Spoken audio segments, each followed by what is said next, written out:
आप सबों को मेरी ओर से यीशु सहाय। भजन संहिता कोई एक साधारण पुस्तक नहीं है, यह एक प्रार्थना की पुस्तक है। भजन संहिता विशेषकर बाइबल की भजनों की पुस्तक है।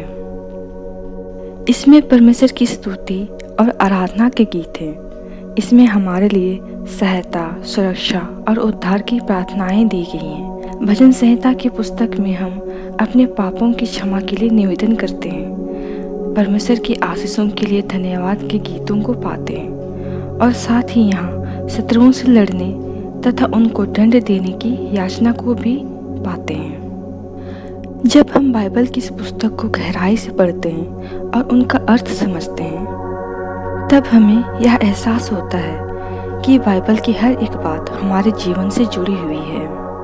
हम जिन दुखों में हैं, जिन तकलीफ़ों से गुजर रहे हैं, जिन बीमारी महामारियों से गुजर रहे हैं, उन सभी दुखों से छुटकारे की प्रार्थना इस पवित्र शास्त्र में दी गई है। कुछ प्रार्थनाएं सीधे हमारे हृदय को छू जाती हैं, क्योंकि हम जिन तकलीफ़ों से गुजर रहे हैं, उन तकलीफ़ों से छुटकारे के लिए जिस प्रार्थना की आवश्यकता है, वह प्रार्थना यहाँ इस भजन संहिता की पुस्तक में दी गई है। इन्हें इजरायली लोगों ने संकलित किया था। इजरायली लोग परमेश्वर की प्रार्थना के लिए इनका उपयोग करते थे। इजरायली लोग उस देश के निवासी जिस देश का रक्षक स्वयं पिता परमेश्वर हैं। इसलिए अगर हमें प्रार्थना करना नहीं भी आता है तो पवित्र बाइबल को पढ़ना शुरू कर देना चाहिए, क्योंकि यह भजन संहिता प्रार्थना की पुस्तक है। हर एक वाक्य में प्रार्थना है। और आज का पवित्र सुसमाचार है भजन संहिता 121, जिसमें बाइबल बताती है कि पिता परमेश्वर हमारा रक्षक है। मैं अपनी आंखें पर्वत की ओर लगाऊंगा, मुझे सहायता कहाँ से मिलेगी। हम मनुष्य का स्वभाव ही ऐसा है कि जब भी हम किसी मुश्किलों में पड़ते हैं तो पिता परमेश्वर को याद करने से पहले हम उनको याद करते हैं जो हमारे करीबी हैं, अपने रिश्तेदारों को, अपने दोस्तों को याद करते हैं।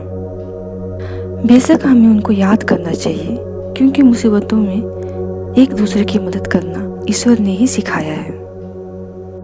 जिसने इस संसार को बनाया, उस स्वर्गीय पिता परमेश्वर के लिए हमारे पास समय नहीं है, उस सर्वशक्तिमान के लिए हमारे पास समय नहीं है। लेकिन जब हम थोड़ा सा समय निकालकर ईश्वर को याद करते हैं तो पिता परमेश्वर हमारे लिए रास्ता बनाते हैं। कभी कभी हम ऐसी मुसीबतों में फंस जाते हैं कि उस समय अगर अपने करीबियों को फ़ोन लगाते हैं तो फ़ोन लगता नहीं है। अगला का नंबर ट्राई करते हैं तो स्विच ऑफ बताता है। फिर किसी अगला का नंबर ट्राई करते हैं तो बिजी बताता है या पहुंच से बाहर बताता है। लेकिन जब हम परमेश्वर को याद करके उस मुसीबत का हल निकालते हैं तो चीज़ें आसान हो जाती हैं। जहाँ हम एक इंसान को मदद के लिए पूछते हैं तो पिता परमेश्वर एक की जगह 4 लोगों को भेजते हैं। ये तरीका है पिता परमेश्वर के काम करने का। आगे बाइबल बताती है, मुझे सहायता यहोवा की ओर से मिलती है, जो आकाश और पृथ्वी का करता है।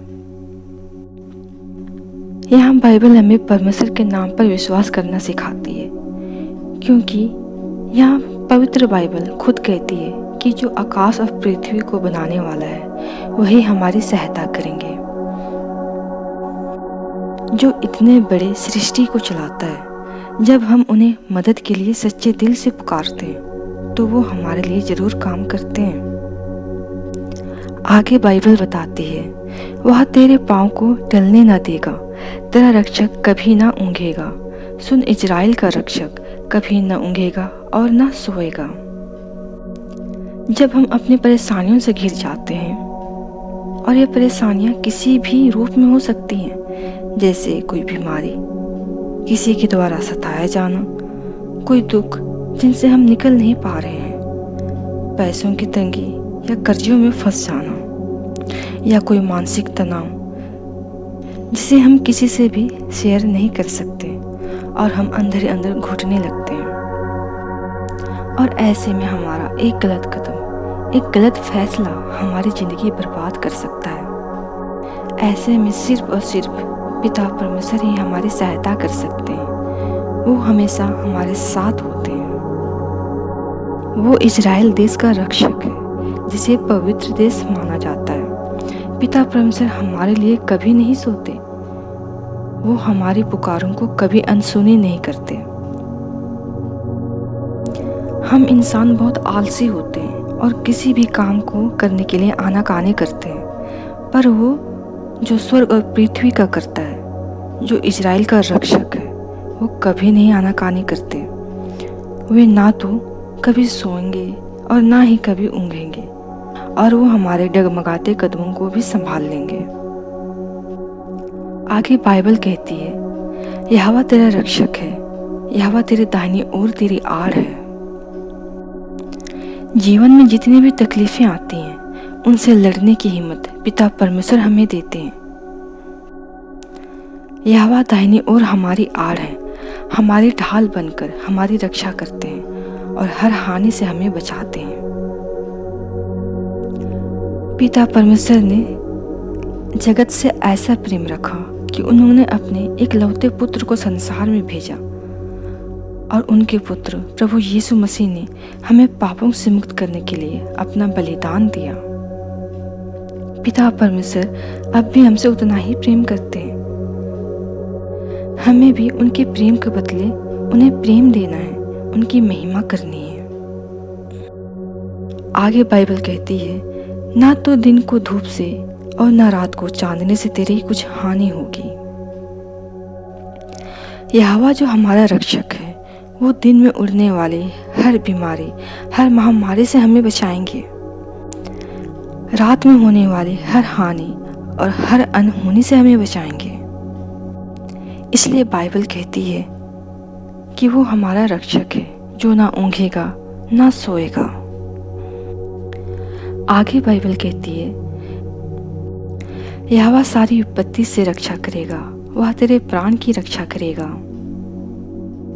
विपत्ति चाहे कितनी भी बड़ी क्यों ना हो, परमेश्वर के सामने नहीं टिक पाएगी।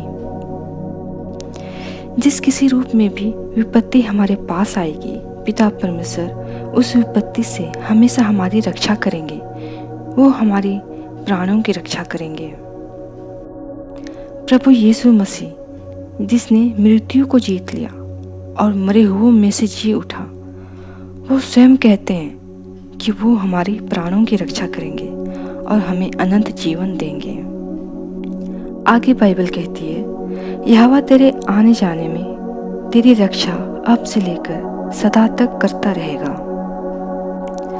पिता परमेश्वर कहते हैं, जब भी हम अपने घर से उनका नाम लेकर निकलते हैं, तो रास्ते में आने वाले हर संकट से हमें बचाते हैं। रास्ते में होने वाली सभी दुर्घटनाओं से हमारी रक्षा करते हैं। अब से लेकर अनंत काल तक वो हमारी रक्षा करते रहेंगे और हमेशा हमारे साथ ही रहेंगे। धन्यवाद। हालेलुया। आइए हम पिता परमेश्वर तथा उनके प्रिय पुत्र यीशु मसीह का धन्यवाद करेंगे और एक छोटी सी प्रार्थना करेंगे। हे सर्वशक्तिमान ईश्वर दयालु पिता, हम आपके सामर्थ्य नाम पर विश्वास करते हैं और आपका धन्यवाद करते हैं कि इस घड़ी आप हमारे साथ हैं और यह नया दिन देखने को दिया है। आपका बहुत धन्यवाद पिता परमेश्वर कि आपने हमसे इतना प्रेम रखा और अपने प्रिय पुत्र प्रभु यीशु मसीह को इस पापी संसार में भेजा, और हम पापियों को पापों से मुक्त करने के लिए प्रभु यीशु मसीह ने अपना पवित्र लहू का बलिदान दिया। धन्यवाद प्रभु यीशु मसीह, आपके पवित्र लहू से हमें आशीषित कीजिए। आमीन। हे पिता परमेश्वर, आपके लिखे पवित्र वचनों पर हमें चलना सिखाइए। आपके वचनों पर विश्वास करना सिखाइए, ताकि हम आपके बताए मार्ग पर चल सकें। हम जिस भी विपत्ति में हैं, जिस भी परेशानी में हैं, इस विपत्ति से हमें निकालिए। हर एक बीमारी और हर एक महामारी से हमें छुटकारा दिलाइए।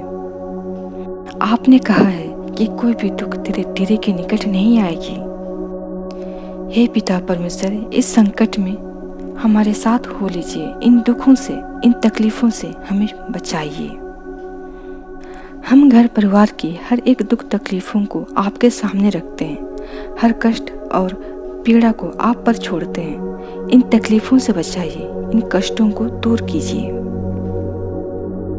हम पर बीत रही मानसिक तनाव को दूर कीजिए ताकि हम शारीरिक और मानसिक रूप से भले चंगे रहें। हम आपके सामने सारे पापों को मान लेते हैं। हमारे पापों को क्षमा कीजिए, हमसे होने वाली सभी गलतियों को दूर कीजिए, हमें पछतावे मन को दीजिए। हे प्रभु यीशु मसीह, अपने पवित्र लहू से हमारे पापों को धो डालिए, हमारे मन, दिल और आत्मा को शुद्ध कीजिए। दुष्ट भरे शैतानों से हमारी रक्षा कीजिए, हर कदम में हमारे साथ रहिए। जीवन में आगे बढ़ने की ताकत दीजिए, हर परिस्थिति में खड़े रहने की ताकत दीजिए। हमें बल और बुद्धि को दीजिए, आपके पवित्र नाम को जानने की शक्ति दीजिए। आपने हमारे लिए जो भी किया उन सब के लिए धन्यवाद, और आगे जीवन में जो भी आप हमें देने वाले हैं उन सभी के लिए आपका बहुत धन्यवाद। हे सर्वशक्तिमान ईश्वर दयालु पिता, हम पर अपनी कृपा दृष्टि हमेशा बनाए रखिए। हम पर दया कीजिए और हमारे सारे पापों को क्षमा कीजिए। आमीन। हम इस प्रार्थना को आपके प्रिय पुत्र यीशु मसीह के सामर्थी नाम से मांगते हैं। दया से सुनिए और स्वर्ग के राज में ग्रहण कीजिए। आमीन। हे हमारे पिता, तू जो स्वर्ग में है, तेरा नाम पवित्र किया जाए, तेरा राज्य आए, तेरी इच्छा जैसे स्वर्ग में है वैसे इस पृथ्वी पर भी पूरी हो। हमारे प्रतिदिन की रोटी आज हमें दे, और हमारे अपराधों को क्षमा कर जैसे हम भी अपने अपराधियों को क्षमा करते हैं। और हमें परीक्षा में ना डाल, परंतु बुराई से बचा, क्योंकि राज्य, पराक्रम और महिमा सदा तेरी ही है। आमीन। और हमारे प्रभु यीशु ख्रिस्ट की दया, ईश्वर का प्रेम और पवित्र आत्मा का मिलाप हम सबों के साथ हो, अब से सदालों तक। आमीन। दोस्तों, अगर आज का यह वीडियो आपको अच्छा लगा तो इसे लाइक जरूर कीजिए। इसे अपने दोस्तों व परिवार वालों के साथ शेयर जरूर कीजिए, ताकि वो परमेश्वर के लिखे वचनों पर तथा परमेश्वर के सामर्थ्य नाम पर विश्वास करें। धन्यवाद। यीशु सहाय।